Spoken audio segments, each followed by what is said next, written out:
Hey guys, this is Mike Badano, and you're listening to Sarcastic Remarks on 365 Sportscast Radio Network.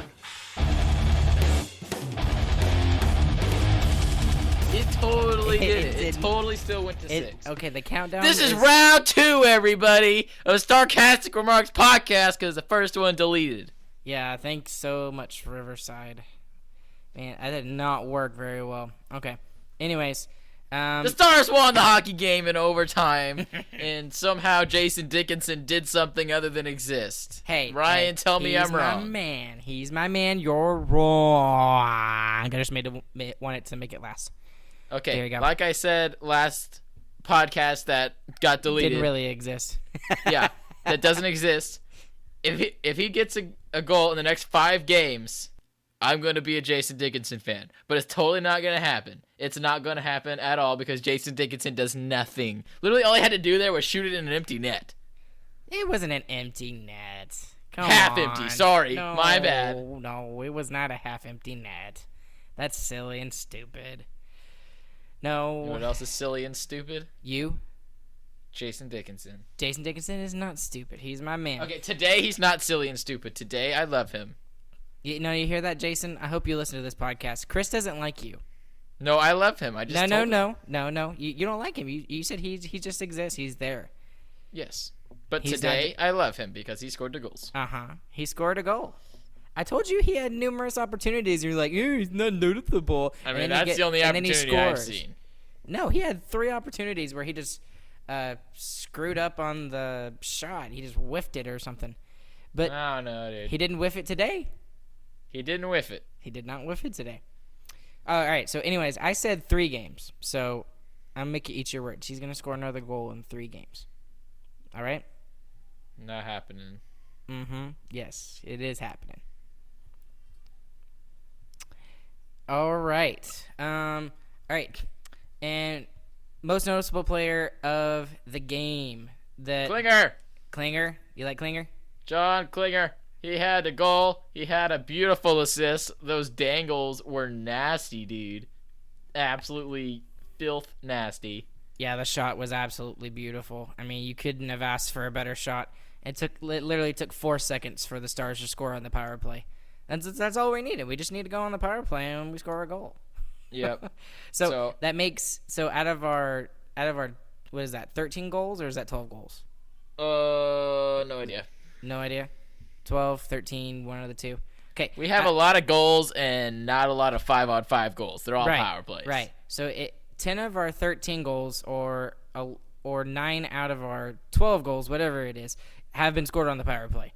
And we have 3 other goals. We have the Esa Lindell shorty. We got the Jason Dickinson 3-on-3s. Oh, so that's not even an even strength goal. It's even strength. No, even strength is 5-on-5. Both sides are even. No. I don't count it. I don't count it. And then the only 5-on-5 goal we have is the one Radulov tip. Not the super pretty one, but the one that's just as pretty, with the backhand and out of midair. That's the only 5-on-5 goal we've had so far this season, which it's a little bit cause for concern at this point. But I'm just happy that we won the game. We're 3-0 for the first time since 2010-2011 season, and we're missing 4 of our top scorers. So go figure. Which is dumb. All right, yeah. So that's the other thing we talked about, that we have a lot of players that are either injured or just, COVID protocol or whatever. So let's go through those. So out of nowhere today, Rope Hintz decides to get a lower body injury. There's no information at this point that we know of. We just know that it's classified as a lower body injury. Maybe they have something on the post-game show on Fox Sports Southwest, and Brian and Sevi will talk about it. But we don't wait that long. We bring you podcasts immediately. Well, except when they screw up. Except when they delete, and then we make another one immediately. Right. And then, all right, so that's Rope. And then Jamie Benn looked like he was going to make his return tonight, but no cigar. So he practiced this morning. He skated in the morning, yeah. Right. Yeah, he skated in the morning and then didn't take warm-ups, which kind of let us know that he's not going to be there tonight. And then that means he's probably likely on Thursday, though. I hope so. We'll see. We're also out. Our our best scorer from last year, Tyler Seguin, he's out for a good period of time until is he the one that's supposed to come before Bishop? I don't know. One of them's in March and one of them's in April. I can't remember. I think he's in March. I'm not entirely sure. I think he is too. And then so it was late March. That's 3 of our top scorers, 3 of our top 6 forwards right there. And then Kiviranta is technically a top 6 forward this year too. So Kiviranta is out as well.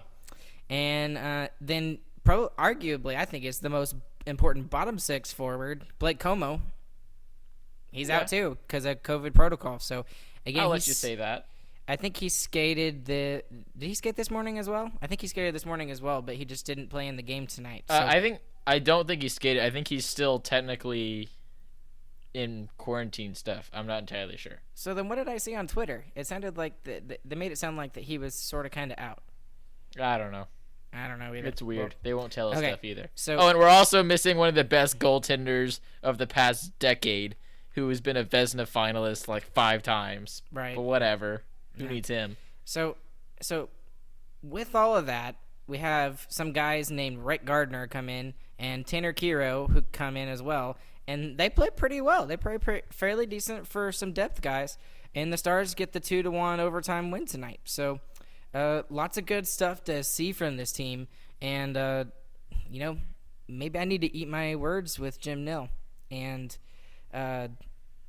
he's been a good GM, and he's gotten the right guys so far. So, and it just seems like this is like a perfect culmination right now. The players that we have, and then the coach that we have that just happened to become the head coach because of extenuating circumstances with Jim Montgomery, and the perfect GM. Yeah, and that's why I was so upset last year during the playoff run when everyone said "Oh, this is the last chance that the Stars have." If you looked at the young guys we had, there's no chance it was our last chance. The guys we have coming up are fantastic. Delandria, who we haven't talked about yet, had second most time on ice for a forward. Well, technically, we did already talk about him, but Yeah, in the non-existent podcast. How many times can we dish out some stuff against them? Whatever. Okay, keep going. Sorry. But he has 18 minutes 50 seconds time on ice, and he's a rookie. Amazing. That's incredible. And he played outstanding. If you watched the game, you definitely noticed him. There was no chance you didn't notice him. And he was playing great forecheck, made great passes, played well on the power play, played well on 3-on-3, I thought. So he's been outstanding. Gardner and Caro, for being nowhere close to NHL last year, they were playing very well for being thrown into the mix that fast. And even Pysyk did decent as a forward. So right, and he was my most notable person tonight, not Pysyk, but Delandria. Yeah, most noticeable, not on the score sheet. Not on the score sheet. Yeah. So he still did really well, and like you said, he was all over the ice, and it seemed like he was most noticeable. 2 shots on goal, 2 hits, a block. He had a takeaway. His face-off percentage was exactly 50. So he's making his marks on the Dallas Stars team right now. So I'm really impressed with what I'm seeing from him. And also the last guy who definitely deserves a mention who hasn't gotten it yet. The greatest goaltender to ever live, Anton Hudobin. .952 save percentage tonight. Stopped 20 of the 21 he faced. And the one that went in was just a fluke that the guy puck chopped and it bounced off Heiskanen's skate and right to a rookie in front of the net. So that's pretty. Hudobin's been outstanding the past 3 games. We've kind of glossed over that, but he totally could have just been decent and we would have accepted it because he's not a starting goalie really. But he's been outstanding, playing just as good as he did in the playoffs, if not better. Well, and the thing about Hudobin is, and what we didn't get when Niemi and Lettinen were our goaltenders, when we spent all that money, over $10 million on these 2 guys, was when we had those guys and we had the offensive flair that we don't have as much now. I mean, we still have decent offense. It's okay. It's not top 10, but we're getting the goals when we need them. Is that we're getting that huge save when we need it. That's definitely true. That was the biggest turning point in this game. And if he had not made that save, on that power play the last 5 minutes in the game, we would have been screwed. And it was a huge save. And not to mention, not just that save, but he did it just last game against the Predators. The Predators had a huge opportunity, and he absolutely stoned the Predators on that shot. And everybody knows what I'm talking about. And the first game in the first period, the Predators had multiple chances that could have gone in and started the game off in a completely different direction. He's made big saves in every single game he's played, and that's definitely true that Lettinen and Niemi didn't have that, because their numbers are decent when they were with us, but they just never made the save that we needed. But Hudobin and Bishop seem to always make that save. They always stop the shootout or the breakaway chance when we need it. They always make the big pad save in the final minutes of the power play. Those guys are just clutch goaltenders, and both of them fight crazy hard. They both are digging for the number one job while both understanding who really is the number one. So I think having both of those goalies it's just fantastic. Right, it's awesome. And we're super lucky with it, honestly. Yeah. I mean, can you imagine if we had let Hudobin go? Yeah. I mean, We'd I don't be think in trouble right now. I don't think it would have happened anyway, and we probably would have brought somebody else in, because obviously Jake Ottinger's not going to become the starter of the Stars right off the bat. We might have gone after Lundqvist or Crawford or Holtby or one of those guys maybe in free agency, but we just without Hudobin we have two losses right now. Right, exactly. Those and two like saves we haven't talked about that the last two podcasts, but that's definitely true. Anton Hudobin is outstanding. Yep, and unlike in the playoffs, he's kind of flying under the radar just slightly. I mean, everybody knows how good he is now, so it's almost like that expectation is there, that he's expected to make those saves, and he's doing it. Yeah, he's meeting it, exceeding it. So it's fantastic, and he's definitely earning his paycheck. Man, absolutely fantastic. I love Hudobin, and like you said, 952 save percentage, 20 of 21 on shots. He was 6 for 6 on the power play when he was needed to be big. He was absolutely huge. Wow, just excellent job. And this is what I was saying during the preseason, right? Like, one guy needs to go off and get big for this team. Pavelski has done that. Pavelski has been that guy. And tonight it switched. Tonight John Klingberg had major hands in both goals, scored one and basically scored the other one. And Hudobin being on his A game just makes it so much easier. Like, these games have been solid. Like, even this game was close. I still felt like we were going to win. It didn't feel like we were going to lose this game. So, and that's a confidence that teams who are in the top tier in the league, they have that confidence. And I think the only reason the Stars have that is because they went all the way to the Stanley Cup final. If we had lost against Calgary, I don't think we would have had this same confidence that we've started it off with. We don't have 4 of our top scorers. We don't have our starting goaltender. We had a defenseman play forward this game, and we won the freaking game. And I know it's against Detroit, but still, it doesn't matter. Detroit is still an NHL team. It's not like they're an AHL team. They've still won 2 games. Now, it's out of 7, but still, who cares? They've been an okay team. I gotta mention somebody else that I think kind of kickstarted the whole game for the Stars. My boy Justin Dowling. Yeah, in the first 2 periods, he was definitely very noticeable. Yeah, and he was centering that awkward line with I think it was him, Gary, and Dickinson, the 3 of them. So the first line went from Jamie Benn, Gary Onoff, and Hintz to Gary Onoff, Justin Dowling, and Jason Dickinson. So go figure. And he had that really good individual effort starting at the beginning, or well, not at the beginning. It was probably towards the middle of the first period, and he drew a call. And that's kind of what got it, or it wasn't the first period. It was the second period that really got the Stars started. And he's not one of those guys that's going to go and pull out those highlight reel goals and everything, but he was the one that gave Klingberg the opportunity to shoot the puck from the point. Without Dowling, that wouldn't have happened. Yeah, so he's the perfect display of the Stars' depth. Mm-hmm. We have the best depth in the league. He has 15 minutes time on ice, which for a depth guy is stupid. He had a 56% face-off percentage, which is very good for someone who doesn't play every day. He played on the power play. He played on the penalty kill. He was a forward. He played everywhere, and he did it great. He had 2 shots on goal. He had hits. He had blocks. I mean, he was just a great depth player. and he played it so well, and that's what he needs to be. He knows his job, and he does his job amazingly. And we're so lucky that we still have him and know the teams have picked him up. Right, and here's another depth forward. Well, it's not really a depth forward, but a bottom six forward. That one that kind of stood out to me tonight was Cogliano. He was all over the ice tonight. We expect that from Cogs, though. Honestly, that's true. But he was throwing a couple extra hits that he didn't have. Big hits. Yeah, big hits. Oh, speaking of big hits, Klingberg almost had that huge hit. He went Bobby for the Ryan. hip check, everybody. And the hip check. Yeah, he missed it, but it was still hilarious. I really wish he had connected with that hit though, because that would have sparked us fantastic. even more. Yeah. So, and here it is again, Pavelski.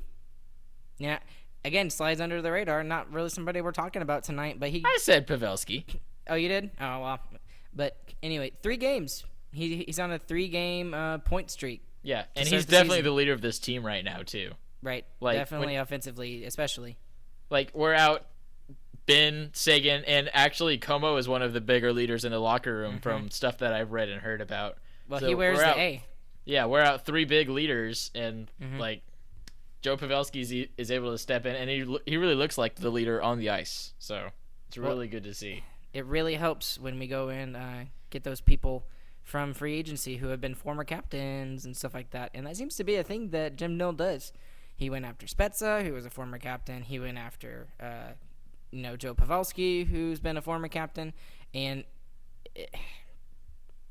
especially at times like this when when COVID's hurting teams, and we're getting a bunch of injuries and stuff like that, and it's showing up for the Stars tremendously, and I'm very thankful. Out. And also one more thing. Well, these games, they kind of look bad. Like we're gonna win 2-1 against the Red Wings. Like when you have that many guys out, you're trying to survive and win as many games as possible. Right. So this is the way that when we have guys out, that we're gonna win games. We're gonna scrap these games out, and we're just gonna work harder than the other team. And that's what we have to do. That's what we're gonna have to do every game until we get our goal scorers back. So hopefully they get back quicker, so we don't have to keep playing hockey like this. But it's fun to see less skilled guys grind out a win any way that they can. So let's enjoy it while we have this, and then we'll enjoy our pretty hockey again later. So is there anything that frustrated you tonight? There were a couple things that frustrated me tonight, but was there anything that stuck out to you? It felt kind of like people weren't meshing well. So especially the second. To be expected. Which is to be expected, yeah, because all the lines shuffled so much with so many people hurt. But especially the second power play unit, it was like they didn't really know what was going on, which like obviously because they don't play on the power play, but and they never play together. Yeah, and so the forecheck, especially in the first period, was very bad. Right. That was the thing that I was going to point out. Is in the first period there was a lot of dump and chase, which again was to be expected. But it was more just dump and not really any chasing. Yeah, we would if we did chase it, we weren't winning the puck battle at all. Yeah. Yeah, we would go in, we'd hit the corner, there'd be a couple of little scruffles down there, and we would lose the puck battle in the first period. Now, it got better in the second and the third, but it still wasn't where it needed to be. Yeah, it definitely got better throughout the game. So I'm hoping that's just younger guys they were just kind of feeling out the game, and they got into it better. But yeah, I think that'll get better as these younger guys play more games. All right, and here's another thing it's not really frustrating, but it's more of a noticeable thing that's not very good. Heiskanen has looked a little off to start this season, and which kind of leads me back to the whole COVID thing, and I think that he might have been one of the ones that caught COVID and actually showed symptoms and stuff like that because he was still one that very recently got off of it. So he was one of the last people to go back and join team practice. I think like 2 days before the first game is when he practiced again. Right, and he just looks a little off. He's not doing Heiskanen things that he did in the bubble or that he did last season. There are several instances where you and I both were on the Discord channel watching the game together. We were both like, shoot the puck, and it was Heiskanen. And Heiskanen has a better shot than Klingberg. And yeah, and which he just is wasn't weird because shooting the normally puck. Heiskanen takes it. He takes the offense when they give it to him. which is what he should do. Him and Gurionov and Hintz, like, when they get a chance to shoot, they should shoot. So it was weird seeing him not shoot. I'm hoping that's a coaching thing. Like, you get some film in front of him and you show him, like, why didn't you shoot here? And then he'll figure it out. So I'm not too worried about it because I think Heiskanen's an outstanding player. So I think he's going to be fine. Yeah, I'm not trying to rag on the guy, but I really want to see him do well because this is the final year of his entry level deal, so he's gonna get paid. I mean, he's gonna get paid. If I had to guess, money wise, he would make somewhere up in the $6-7 million range, quite possibly. I mean, Esa Lindell is up in 5.5 range, and he'll get around there at least. Yeah, and I just want to see him do well because, he's Heiskanen. So, yeah, definitely think that'll pick up soon. Right. So, and then the last thing I wanted to talk about with some, it's not really a frustration, but again, another noticeable thing, and I've already mentioned it, but is the lack of 5-on-5 goals. I mean, it's great that we're scoring on the power play and everything, but eventually that's going to go away. Like and it kind of did today, hot wise. I think we were, what were we? 1 for 4? 1 for 4. Yeah, which is still great. I mean, that's 25%, but that's not 70%. That's ridiculous. Yeah. Sorry. It's not 70%. So at some point, the Stars are going to have to figure out, how to get more 5-on-5 goals. And that whole shot from the point that we did in the bubble, I'm not seeing very much of that. And even Razor mentioned this in the game, is at the very beginning of the game, there's too much east-west movement, across the ice rather than up and down. So, and that, again, that goes back to dump and chase. You get the puck, you win the puck battle, take it out to the point, let Heiskanen or Kleinberg or even Alexiak. Alexiak's been pretty good, and I've noticed him wanting to get on to the offensive side of the puck. But that's how we score goals. That's our offense. And we need to get back to that if we're going to get more 5-on-5 goals. So that's just something a couple of things I noticed from the game, which, as fun as it is to win, there's always something that we can do better. So, in conclusion, the Stars are on a 3-game winning streak. Right. Whoop. Yeah, it sounds like I'm sitting here complaining about us on like a 4-game losing streak or something. We need to do this and we need to do this, and we're on a 3-game winning streak with 4 of our top players out and our starting goaltender and a defenseman playing forward on the 4th line. I still can't believe that. That's a great game. Oh man. Okay, so I got a question for you, Chris. And I think this is going to be interesting. I thought about this. Does Ottinger get his opportunity to start on Thursday? If you're Rick Bowness, would you start him? No. Really? Why? Because Hudobin's been outstanding and you don't mess up his rhythm. Yeah, I just want to see him get a start against a team that is not expected to be a high-octane offense. Like, can you imagine starting him against Tampa Bay or, Carolina or something like that? I mean, if there are first back-to-back team, I would say do it either way. Like, I know it seems kind of like that seems kind of rude, but like we should use him in the spots where we need him most, and where we need him most is in the back-to-back games. So whenever those happen, that's when we should use him. It doesn't matter if it's against Tampa. It doesn't matter if it's against Chicago. So I think, unfortunately, that's what we're gonna do. Well, here's your opportunity. The back-to-back against Carolina is coming up, the 30th and 31st this weekend. So yep, and I definitely think he's going to play that Sunday. You're probably right. And that's an awkward start. 4 o'clock on a Sunday. That's weird. Matinee. Yeah, big. That's not even a early matinee. That's in the middle of the afternoon matinee. That's weird. They have been trying to spread out games on Sundays. Mm-hmm. They're trying to get full days of hockey, so that's cool. Right. So, and something real quick that I noticed just about the NHL before we wrap this whole thing up, because we actually been talking for a while now. So I didn't even know this, but I'm just going to mention this out just in case those people that are not in the knowledge of this. But the NHL purposely did this. So they put almost all of the games on Tuesday, Thursdays, and Saturday, Sundays. So that leaves open Wednesdays and Mondays, right? So, like, I think yesterday there was 1 game on throughout Yeah. the whole NHL, and then tonight there's like 13. And everybody was wondering, well, why are they doing this? And why this is so confusing? And it really isn't, because I think what they were doing is they were getting themselves ready just in case they had to reschedule some games, which they've already had to do for the Stars and for the Carolina Hurricanes. So that's why they're doing that, and I think it's pretty smart. I couldn't care less. Let's play hockey. Right. All right. Anything else, Chris? That's it. Stars are good. Klinger good. Green good.